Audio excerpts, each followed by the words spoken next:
நாள்கள் இப்படி உங்களுக்கு வந்து வருஷம் 4 மணிக்கு மேல வந்து மகா யாகம் உண்டு, 108 சங்காபிஷேகம் உண்டு. அதே சுவாமி பார்த்தீங்கன்னா சுவாமிக்கு வந்து முந்தல் சேவை உண்டு. கட்டாயம் எல்லாரும் கலந்துக்கலாம். ஒரு நாள் வருஷத்துக்கு கலந்தா கும்பாபிஷேகம் கலந்த பலன்வாங்க. சரி, எல்லாரும் கட்டாயம் வந்து டிசம்பர் 7ஆம் தேதி ஞாயிற்றுக்கிழமை.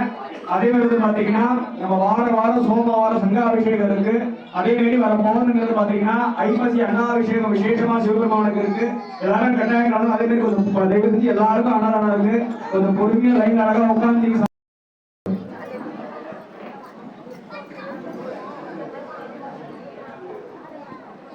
அனைவருக்கும் வணக்கம். இங்க இருக்கிறவங்க எல்லாருமே வந்து இந்த கோயிலை பற்றி தெரியாதவங்க யாரும் இல்லை. இந்த அமருடைய எந்த அளவுக்கு சக்தி மிகுந்த அமலா இருக்கு. டெல்லியனோட ஆலயம் 2001 புறநமைக்கப்பட்டு கும்பாபிஷேகம் செய்தோம்.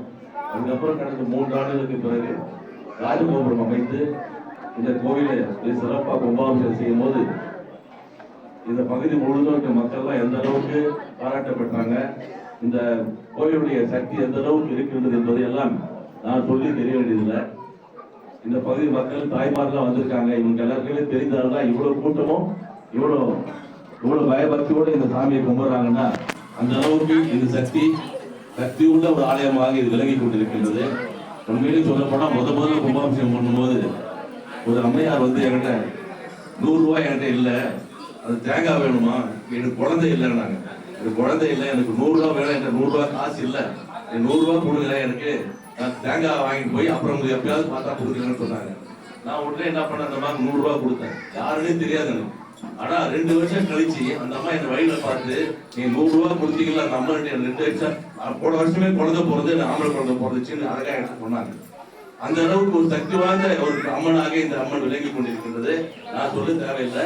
அந்த அளவுக்கு இங்க ஒவ்வொரு கடவுள் எந்த சாமி இல்லாத சாமியே கிடையாது. அந்த அளவுக்கு கார்த்தி எல்லா சாமியும் குழந்தை வச்சுட்டான்.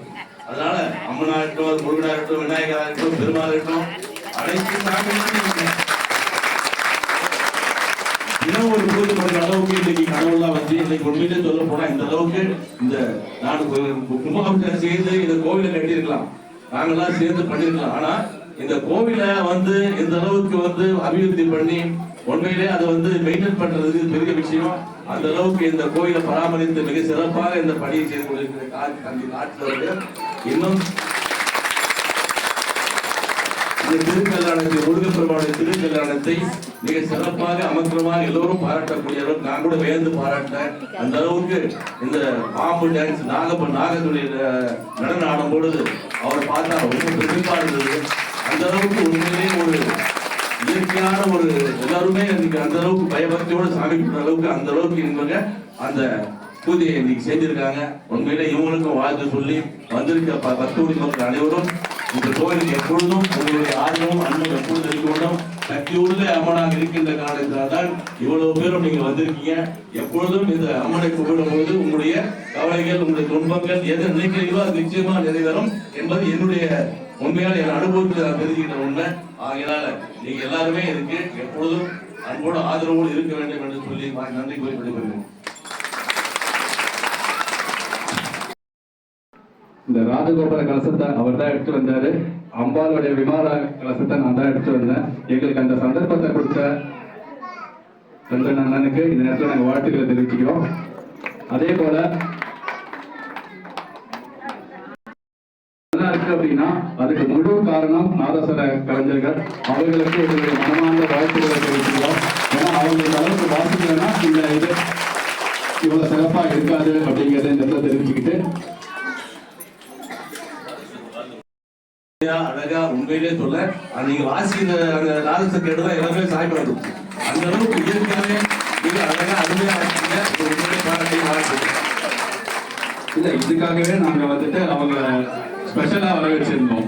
அதனால அவர்களுக்கு ஆலய விழாக்குழு சார்பாகவும் உங்கள் சார்பாகவும் அந்த திருக்கொடை வந்துட்டு 22ஆம் தேதி இன்னைக்கு காத்தால 9 மணிக்கு நம்ம தாம்பரம் பகுதிக்கு வருது. தாம்பரம் பஸ் ஸ்டாண்ட் பக்கத்துல இருக்கிற பிள்ளையார் கோவிலுக்கு வரும். 12 மணி வரைக்கும் அந்த கொடை இங்கெல்லாம் ஊர்வலமா இருக்கும். கிடைக்குதோ வந்து அந்த திருக்கொடையை தரிசனம் பண்ணிக்குமாறு கேட்டுக்கொள்கிறேன். 23ஆம் தேதி அன்னைக்கு அது திருவண்ணாமலை 23ஆம் தேதி சாயங்காலம் திருவண்ணாமலையில அந்த திருக்கொடையானது சமர்ப்பிக்கப்படுகிறது. அதே போல டிசம்பர் 25 மறைமலை நகர்ல இருக்கிற ஐயப்பன் கோவில்ல 1 லட்சம் ருத்ராட்சத்தை வச்சு சிவ சகஸ்ர அர்ச்சனை நடைபெற இருக்கிறது.